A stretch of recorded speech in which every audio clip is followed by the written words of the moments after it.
నమస్తే welcome to 9 TV ఇప్పుడు headlines Sankranti అనంతరం జిల్లాలో నారా లోకేష్ పర్యటన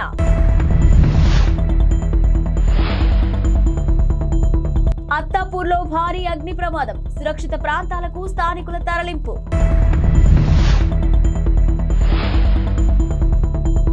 మహాలక్ష్మి పథకం ఎఫెక్ట్ పురుషుల కోసం ప్రత్యేక బస్సులు ఏపీలో ఎన్నికలు సమీపిస్తున్న తరుణంలో టీడీపీ జాతీయ ప్రధాన కార్యదర్శి నారా లోకేష్ మరో కీలక నిర్ణయం తీసుకున్నారు. ఇక సంక్రాంతి తర్వాత ఆయన జిల్లాల వారీగా కార్యకర్తలతో భేటీ కానున్నారు. ఇక మొత్తం 40 రోజుల పాటు ఈ కార్యక్రమం నిర్వహించేలా ప్రణాళికలు రూపొందించుకున్నారు. ఇక యువగలం పాదయాత్రలో నారా లోకేష్ ఇప్పటి వరకు 97 నియోజకవర్గాలను సందర్శించిన విషయం తెలిసిందే. ఇక తాజా కార్యక్రమంలో మిగతా జిల్లాలపై దృష్టి పెట్టనున్నారు. ఈసారి ప్రధానంగా పోల్ మేనేజ్మెంట్ పై దృష్టి సారించనున్నారు.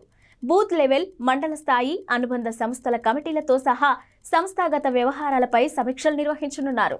కాగా దాదాపు 11 నెలల విరామం తర్వాత సొంత నియోజకవర్గమైన మంగళగిరిలో లోకేష్ తాజాగా పర్యటించారు. ఇక ఈ సందర్భంగా పలువురు తటస్థ ప్రముఖులను కలిసి నియోజకవర్గంలోని ప్రస్తుతం నెలకొన్న పరిస్థితులు, రాబోయే జిల్లాల్లో చేపట్టాల్సిన అభివృద్ధి ప్రణాళికలపై చర్చించారు. హైదరాబాద్ లో తరచూ జరుగుతున్న అగ్ని ప్రమాదాలు ఆందోళనకు గురి చేస్తున్నాయి. ఇటీవల జరిగిన ఓ ప్రమాదంలో ఆసుపత్రి మొత్తం బూడిద కుప్పలా మారింది. ఇక తాజాగా అత్తాపూర్ పోలీస్ స్టేషన్లోని సులేమాన్ నగర్, ఎంఎం పహాడిలోని ఓ కట్టెల గోడౌన్లో ఈ తెల్లవారుజామున భారీ అగ్ని ప్రమాదం సంభవించింది. మంటలు పక్కనే ఉన్న స్క్రాప్ దుకాణానికి అంటుకోవడంతో స్థానికులు భయభ్రాంతులకు గురయ్యారు. మంటలకు తోడు దట్టమైన పొగలు కమ్ముకోవడంతో ఊపిరి తీసుకోవడంలో ఇబ్బందులకు గురయ్యారు ప్రజలు. ఇక ప్రమాదంపై సమాచారం అందుకున్న అగ్నిమాపక సిబ్బంది వెంటనే ఘటనా స్థలానికి చేరుకొని మంటలు అదుపు చేస్తున్నారు. మరోవైపు స్థానికులను పోలీసులు సురక్షిత ప్రాంతాలకు తరలిస్తున్నారు. ఈ ప్రమాదంలో ఆస్తి నష్టం భారీగా జరిగిందని అంచనా వేస్తున్నారు. కేసు నమోదు చేసుకున్న పోలీసులు ప్రమాదానికి గల కారణాలపై ఆరా తీస్తున్నారు. మహాలక్ష్మి పేరిట తెలంగాణలో మహిళలకు ఉచిత బస్సు ప్రయాణ పథకం అమల్లోకి వచ్చాక ఆర్టీసీ బస్సుల్లో రద్దీ గణనీయంగా పెరిగిన విషయం తెలిసిందే. కొన్ని సందర్భాల్లో బస్సుల్లో వెనుక సీట్ల వరకు మహిళలే కనిపిస్తున్నారు. ఇక దీంతో సీటు దొరకని పురుషులు దిగి వెళ్లిపోతున్నట్టు ఇటీవల నిర్వహించిన ఆన్లైన్ మీటింగ్లో కండక్టర్లు ఆర్టీసీ ఎండీ దృష్టికి తీసుకెళ్లారు. ఈ నేపథ్యంలో ఆర్టీసీ కొన్ని రూట్లు సమయంలో పురుషుల కోసం ప్రత్యేకంగా బస్సులు నడిపే అంశాన్ని పరిశీలిస్తుంది. ఇక విద్యార్థులకు సైతం ప్రత్యేక బస్సులు నిర్వహించాలనే అంశాన్ని కూడా పరిశీలిస్తున్నారు. ఇక సీనియర్ సిటిజన్లకు తొలి ప్రాధాన్యం ఇవ్వాలని ఆర్టీసీ అధికారులు భావిస్తున్నారు. సమయాల వారీగా రద్దీపై పూర్తి సమాచారం వచ్చాక పురుషులకు, విద్యార్థులకు ప్రత్యేక బస్సులు నడపడం లేదా మహిళలకు మాత్రమే ప్రత్యేక బస్సులు నడపడం, ఇతర ప్రత్యామ్నాయాలపై చర్చలు జరుగుతున్నాయని ఆర్టీసీ వర్గాలు చెబుతున్నాయి. ఇక జీరో టికెట్ అని మహిళా ప్రయాణికుల్ని చిన్నచూపు చూడడం, వారి తరఫున ప్రభుత్వం ఆ ఛార్జీ చెల్లిస్తుంది.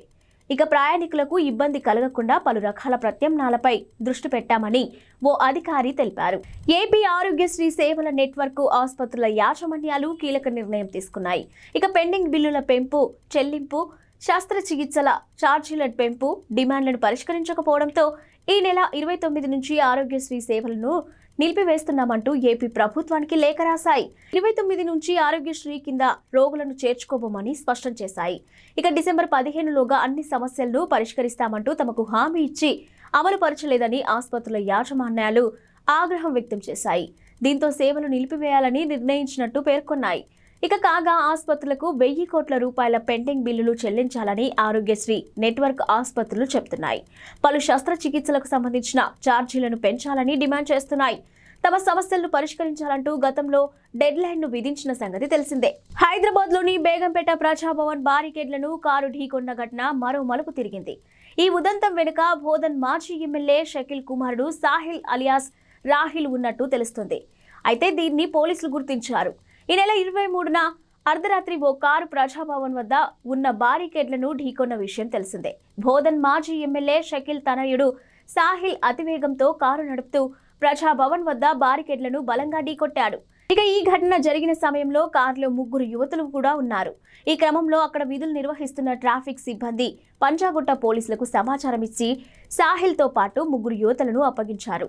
అయితే బ్రీత్ ఎనలైజర్ ట్రాఫిక్ పోలీసుల వద్ద ఉండటంతో ఇన్స్పెక్టర్ దుర్గారావు సాహిల్ను హోంగార్డుకు అప్పగించి డ్రంక్ అండ్ డ్రైవ్ పరీక్షకు పంపించారు. ఈ సమయంలో నిందితుడు తప్పించుకున్నాడు.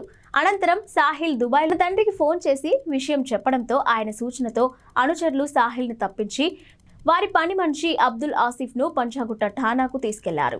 కారు తానే నడిపినట్టు అతడితో చెప్పించడంతో కేసు నమోదైంది. అయితే ముగ్గురు యువతులను స్టేషన్కు రప్పించి వాంగ్మూలం తీసుకున్నప్పుడు కారు నడిపింది సాహిల్ అని వెలుగులోకి వచ్చింది. ఎన్నికల హామీలు అమలు చేయడంపై దృష్టి సారించిన కాంగ్రెస్ ప్రభుత్వం ఆ దిశగా వడివడిగా అడుగులు వేస్తుంది. ఒక్కో గ్యారెంటీకి వేర్వేరుగా దరఖాస్తులు సమర్పించాల్సిన అవసరం లేకుండా రాష్ట్ర ప్రభుత్వం బుధవారం ప్రజాపాలన గ్యారెంటీ దరఖాస్తును విడుదల చేయనుంది. ఇక సీఎం రేవంత్ రెడ్డి సచివాలయంలో ఉదయం 11 గంటలకు విడుదల చేయనున్నారు. సామాన్య ప్రజలు సులభంగా అర్థం చేసుకుని 5 నిమిషాల్లో నింపేలాగా 2 పేజీలతో కూడిన ఈ దరఖాస్తును సిద్ధం చేశారు.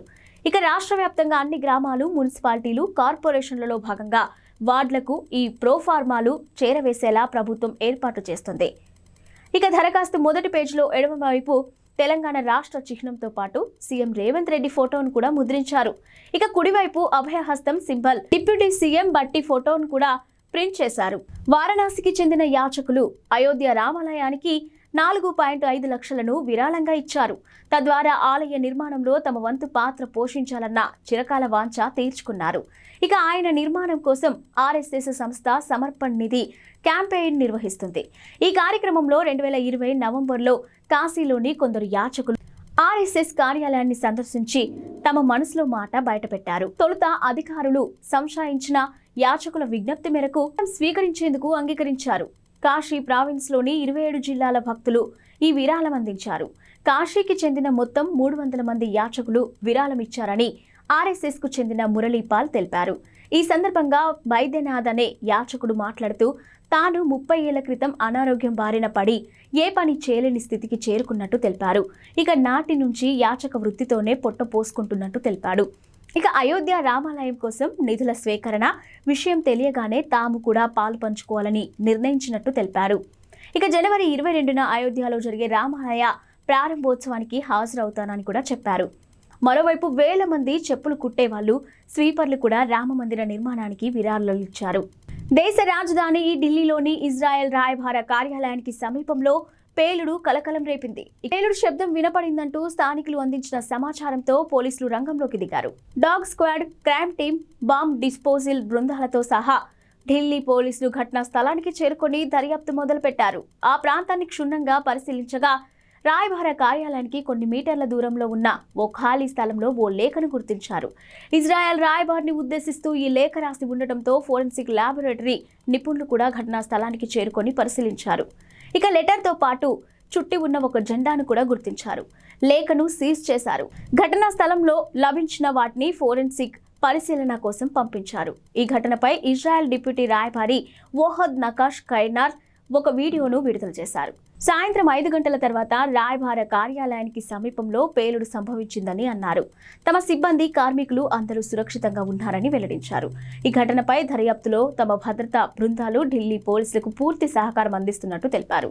ఇక కాగా యూదుల కమ్యూనిటీ కేంద్రంగా ఉన్న సెంట్రల్ ఢిల్లీలోని పహర్గంజ్ ప్రాంతంలోని చాహత్ హౌస్ వద్ద పోలీసులు భద్రతను కట్టుదిట్టం చేశారు. సీసీ కెమెరాల ద్వారా పోలీసులు ఆ ప్రాంతాన్ని నిశితంగా పర్యవేక్షిస్తున్నారు. ఓ కేసులో బాధితురాలి పట్ల అసభ్యకరంగా ప్రవర్తించిన మియాపూర్ స్టేషన్ ఎస్ఐ గిరీష్ కుమార్ పై వేటు పడింది. ఆయన్ను సస్పెండ్ చేస్తూ సైబరాబాద్ కమిషనర్ అవినాష్ మహంతి ఆదేశాలు జారీ చేశారు.